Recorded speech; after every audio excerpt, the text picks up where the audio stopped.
Hello प्यारे बच्चों, welcome back to my channel Chanderi tuition classes में आपका बहुत बहुत स्वागत और वेलकम है। तो आज हम यहाँ पर डिस्कस करने वाले हैं कक्षा 4 की जो आपकी ईवीएस की किताब है, पर्यावरण अध्ययन की किताब है, उसका आज चैप्टर नंबर हम आज पढ़ने वाले हैं 5वां, अनीता की मधुमक्खियाँ। क्या पढ़ने वाले हैं? अनीता की मधुमक्खियाँ हम चैप्टर का नाम है, उसको पढ़ने वाले हैं। हम यहाँ पर ये देखेंगे कि एक लड़की, अनीता नाम की एक लड़की है, वो मधुमक्खियों का कैसे व्यापार करती है। ठीक है, वो पढ़ाई लिखाई उसकी हो नहीं पाई गरीबी की वजह से। ठीक है, अब वो कैसे उत्पादन करती है मधुमक्खियों से, कैसे बिजनेस करती है, कैसे पैसा कमाती है, सब लोग उसको अब प्यार करते हैं। पहले कोई उसको प्यार नहीं करता था। चलिए हम इसकी कहानी पढ़ते हैं और हम भी यहाँ पर कुछ ना कुछ मोटिवेशन लेते हैं इस स्टोरी से। तो मेरा नाम अनीता कुशवाहा है, मैं मुजफ्फरपुर ज़िले के बोचाहा गांव में रहती हूं, जो बिहार में है। मेरे घर में माँ, पिताजी और 2 छोटे भाई हैं। मैं कॉलेज में पढ़ती हूं और स्कूल के बच्चों को पढ़ाती हूं। मैं मधुमक्खी पालने का काम भी करती हूं। इतना सब कर पाना मेरे लिए आसान नहीं था। जब मैं छोटी थी तब मैं दिन भर बकरियां चराती थी। मेरा भी स्कूल जाने का मन करता था, पर माँ पिताजी को लड़कियों का स्कूल जाना पसंद नहीं था। स्कूल जाना एक सपना। आज जो आप आमतौर पर उठते हो, बढ़िया ड्रेस पहनते हो, अपना नाश्ता तैयार करते हो और आप बढ़िया कार उसमें बैठ के, वैन में बैठ के स्कूल जाते हो। स्कूल बड़े बड़े स्कूल हैं आप लोगों के, है ना। यहाँ पर जब स्कूल नहीं जा पाता है कोई, तब उसको देखो कि सपना क्या होता है। जैसे आपको अगर आईफोन लेना है तो आपका सपना है, मगर अब ये जो बच्ची है अनीता, अगर ये स्कूल नहीं जा पा रही तो इसका एक सपना है। ठीक है, आप जा रहे हो, आप सोचो एक आप सपना जी रहे हो एक। ठीक है, एक दिन मैंने स्कूल के अंदर झाँक कर देख ही लिया। बच्चों को देखकर मैं अपने आप को रोक नहीं पाई और बच्चों की कतार के पीछे जाकर चुपचाप बैठ गई। मुझे बहुत अच्छा लगा। घर जाते ही मैंने हिम्मत करके माँ पिताजी को स्कूल के बारे में बताया। उन्होंने मुझे स्कूल जाने के लिए बिल्कुल मना कर दिया। उस दिन मैं बहुत रोई। मेरे गांव की एक टीचर ने माँ और पिताजी को समझाया कि पढ़ाई करना कितना ज़रूरी है। उन्होंने बताया कि 8वीं कक्षा तक की पढ़ाई पर कोई खर्च नहीं होता है। पढ़ना तो सब बच्चों का अधिकार है। मुझे पता नहीं कैसे, पर माँ पिताजी मान गए। मैंने स्कूल जाना शुरू कर दिया। स्कूल में मैं बहुत ज़्यादा नंबर तो नहीं लाती थी, पर टीचर से सवाल बहुत पूछती थी। क्या पूछती थी? सवाल पूछती थी। जैसे सवाल कैसे पूछती थी? ऐसे पूछती थी सवाल। जैसे इन्होंने कहा, हिसाब लगाओ कि स्कूल की सभी चीज़ों पर एक साल में तुम्हारा कितना खर्च होता है। कितने साल में? एक साल में कितना खर्च हो जाता है तुम्हारा। जैसे एक नंबर क्या है, स्कूल आने जाने में आपका कितना किराया है। जैसे हमने मान लिया 1200 है। कितना है? हमने मान लिया कितना है? 1200 रुपये है। कॉपियों का हमने मान लिया कितना है? 400 रुपये है। कितना है? 400 रुपये। पेंसिल का कितना खर्च हो जाता है तुम्हारा? उन्होंने कहा पेंसिल का लगभग हम 100 मान लेते हैं। ठीक है, साल भर का खर्च है ये। यूनिफॉर्म का खर्च कितना? एक बार सिल गई, 400 रुपये का ही होगा खर्च, तो है ना। जो बस्ता है, जो बैग है, वो कितने का आता है? Around of 400।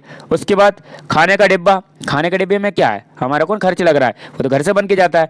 जूते, एक बार अगर आपने जूते ले लिए अराउंड ऑफ 500 के, उसके बाद लेना नहीं है। ठीक है, इनके अलावा आपका कोई खर्च होता है एक्स्ट्रा? और कोई इसका खर्च नहीं होता है। तो टोटल खर्च कितना हो गया? ये लगभग 3000 के आसपास का आपका ये खर्च हो जाएगा। तो इस टाइप के क्वेश्चन पूछती थी वो। उसके बाद आता है यहाँ पर क्या कि तुमने इस साल कितने रुपयों की स्कूल की कॉपियाँ खरीदी। अब स्कूल की कॉपियाँ कितने की खरीदी थी हमने? 400 रुपये की। तो यहाँ लिख दो 400 रुपये की खरीदी थी। फिर आता है कि तुम अपने स्कूल की यूनिफॉर्म कैसी चाहती हो, उसका चित्र कॉपी में बनाकर रंग भरो। मतलब आप कैसी, जो आपकी ड्रेस है उसका कैसा कलर चाहती हो, आप इसको करें और अपनी कॉपी में बनाएं। बच्चों के 2 समूह बनाओ। स्कूल में यूनिफॉर्म होनी चाहिए, इस बात पर वाद विवाद करो। वाद विवाद का मतलब लड़ाई नहीं होता है, वाद विवाद का मतलब बात करो। यूनिफॉर्म क्यों ज़रूरी है ना, क्या कारण है कि जो यूनिफॉर्म लागू की गई आप पे। ठीक है, तो आपको ये बताना है। ठीक, अपने टीचर से भी आप डिस्कस कर सकते हैं कि क्यों ज़रूरी की गई, यूनिफॉर्म क्यों ज़रूरी है। फिर अब बात आती है स्कूल के अंदर। तो स्कूल में देखते ही देखते 5 साल बीत गए। कितने साल बीत गए? 5 साल बीत गए।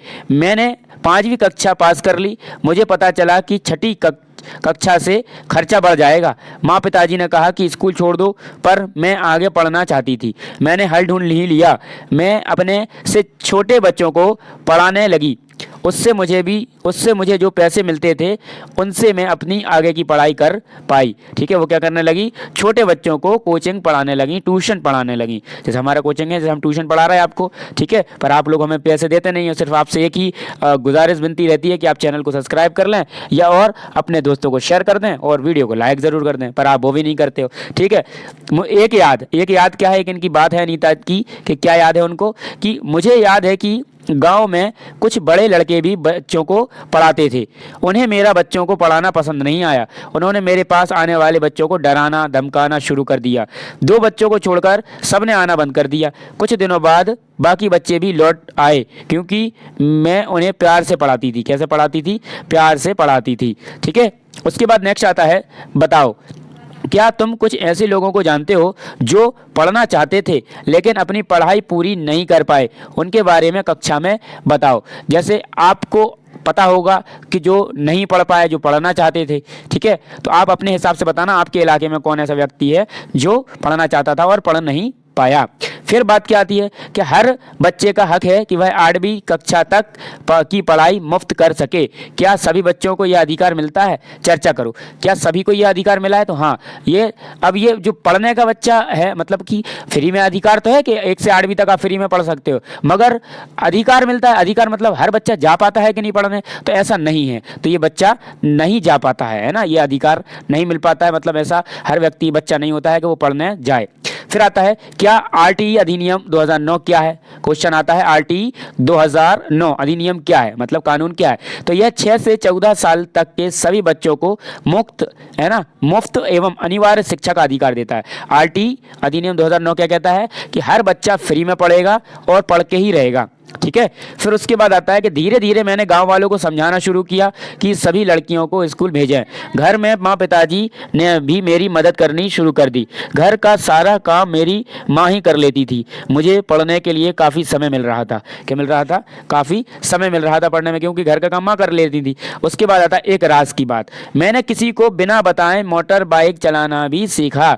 बहुत बार चोट लगी पर मज़ा आया। ठीक है, क्या सीख लिया उसने, मोटर बाइक भी चलाना सीख लिया। स्कूल से मधुमक्खी पालन तक, अब ये पूरा सफर देखो इसका। स्कूल से मधुमक्खी पालन कैसे करने लगी। हमारे इलाके में बहुत सारे लीची के पेड़ हैं। ठीक है, लीची के पेड़ है, लीची के फूल पर मधुमक्खियों को लुभाते हैं, इसलिए यहाँ लोग मधुमक्खियों को पालकर शहद बनाने का काम करते हैं। मैंने सोचा कि क्यों ना मैं भी यह काम कर लूँ।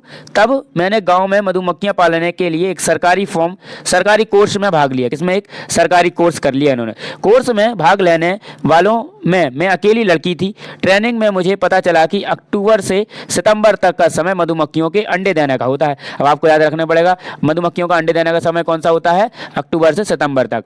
मधुमक्खी पालन शुरू करने का सबसे अच्छा समय यही होता है। क्वेश्चन आता है कि क्या तुमने कीड़ों को फूलों पर आते देखा है। उनके नाम पता करो और लिखो।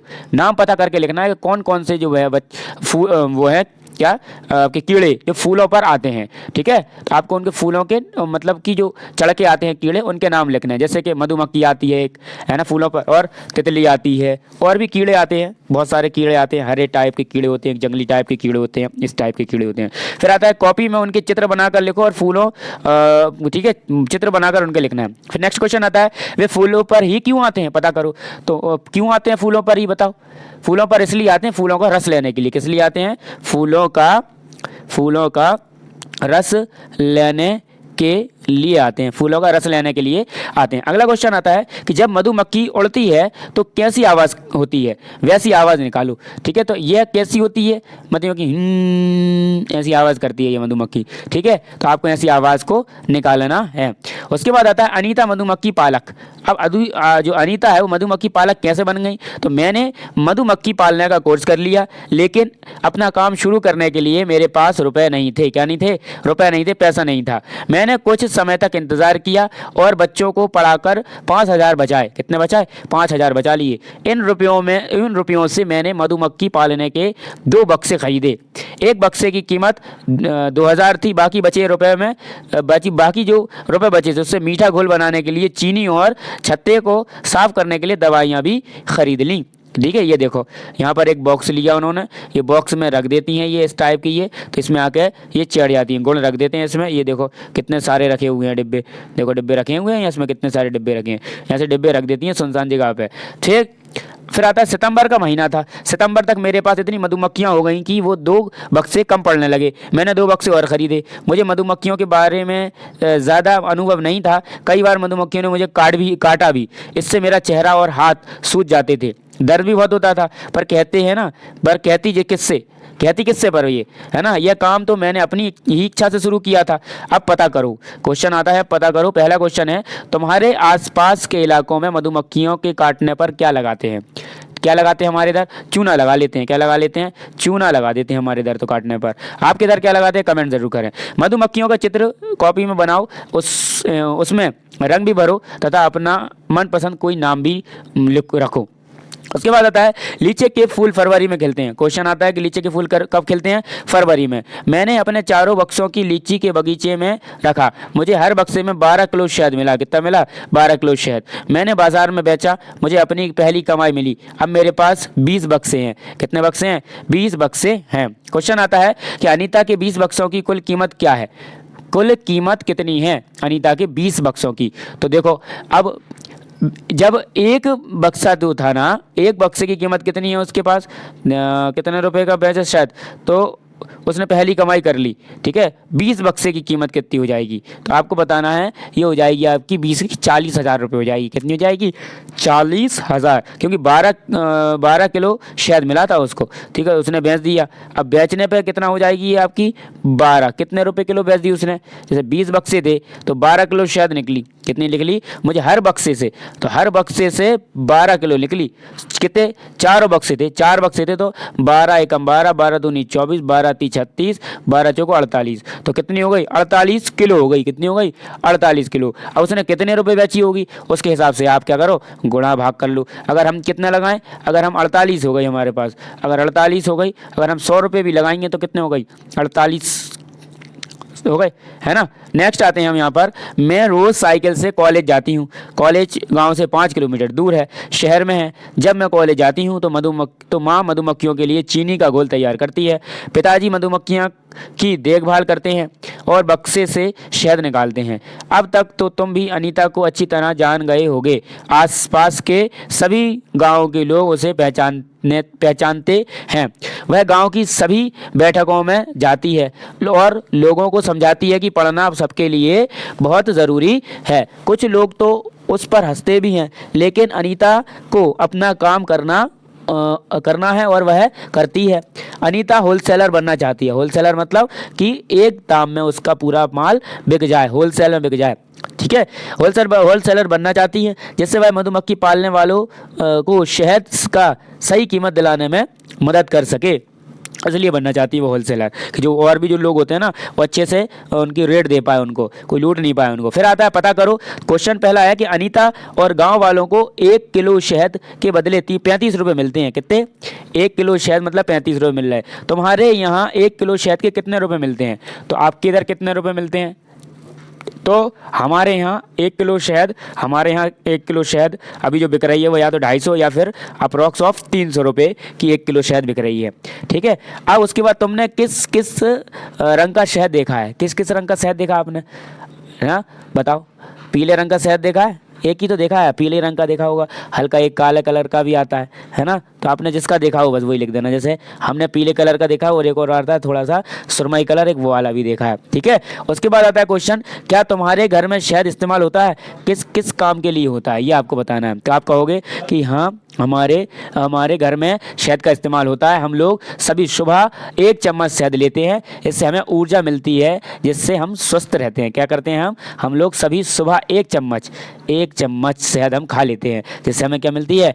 एनर्जी मिलती है। ठीक है, आपको भी खाना चाहिए। फिर आता है हर छत्ते में एक रानी होती है। अब जो छत्ता होता है, हर एक छत्ते में रानी होती है जो अंडे देती है। छत्ते में कुछ नर मक्खी भी होती हैं। छत्ते में बहुत सारी काम करने वाली मक्खियाँ भी होती हैं। ये दिन भर काम करती हैं, शहद के लिए फूलों को रस ढूंढती हैं। जब किसी मक्खी को रस मिल जाता है तो वह एक तरह का नाच करती है, उससे दूसरी मक्खियों को भी पता चल जाता है। क्या चल जाता है? पता चल जाता है कि रस कहाँ है। वे रस से शहद बनाती हैं। छत्ता बनाने का काम भी इन्हीं का होता है और बच्चों को पालना भी। ये ना हो तो छत्ता ना बने और ना ही शहद इकट्ठा हो। शहद के बिना छत्ते की सारी मधुमक्खियाँ भूखी ही रह जाती हैं। नर मक्खी छत्ते के लिए कुछ खास काम नहीं करते, ठीक है, कुछ खास काम नहीं करते। नर जो फीमेल होती है ना, वही करती हैं, वही छत्ता बनाएंगी, वही लेके आएंगी। जो वो होते हैं वो तो बैठे रहते हैं बस। और रानी जो मक्खी होती है वो अंडे देती है। तो मधुमक्खी के अलावा और कौन कौन से कीड़े हैं जो समूह में रहते हैं? तो जैसे चींटी है ना, क्या है? चींटियाँ हैं। चींटियाँ के बाद है आपकी दीमक होती है, एक दीमक। और टिड्डे भी तो होते हैं, टिड्डे, है ना। ये सब क्या होते हैं? एक झुंड में रहते हैं, एक समूह में रहते हैं। मधुमक्खियों की तरह ही चींटियाँ भी मिलजुल कर रहती हैं। सभी चींटियाँ का काम बटा होता है। रानी चींटी अंडे देती है। देखो अब काम क्या है चींटियों का, देखो रानी चींटी अंडे देती है और सिपाही चींटी बल का ध्यान रखती है और काम करने वाली चींटियां भोजन ढूंढकर बिल तक लाती हैं। दीमक और ततैया भी इसी तरह के समूह में, ततैया भी है, ठीक है, जिसको हम बर कहते हैं, है ना, समूह में रहते हैं। तुमने चींटियों का बिल कहाँ कहाँ देखा है? तो चींटियों का बिल कहाँ कहाँ देखा? तो पेड़ के आसपास, खुले मैदान के किनारे, दो जगह ही मिलता है बस। पेड़ के आसपास ज़्यादा मिलता है, पेड़ के आस और पास, दो जगह ज़्यादा मिलता है, पेड़ के आसपास। फिर क्वेश्चन आता है कि तुम्हें क्या लगता है कि किस तरह की चीज़ों पर चींटियाँ ज़्यादा आती हैं? उनकी सूची बनाओ। तो मीठी चीज़ों पर, किस पर? मीठी चीज़ों पर, मीठी चीज़ों पर पहला हो गया। फिर मरे हुए कीड़े मकोड़ों पर। फिर अनाज, किस पर? फिर अनाज तथा दूध पर भी आ जाती हैं, दूध में भी आ जाती हैं, और भी बहुत सारी चीज़ें रहती हैं। फिर क्वेश्चन आता है आपका कि चींटियों की कतार को देखो और बताओ कि उनका रंग कैसा है? तो उनका या तो दो रंग दिखते हैं, एक तो काला रंग दिखता है, एक लाल लगता है। एक काला और एक लाल रंग लगता है, दो कलर उनके दिखते हैं। फिर आता है कि क्या तुम्हें कभी चींटी ने काटा? कैसी थी वह? काली या भूरी, छोटी या मोटी, या किसी तरह की?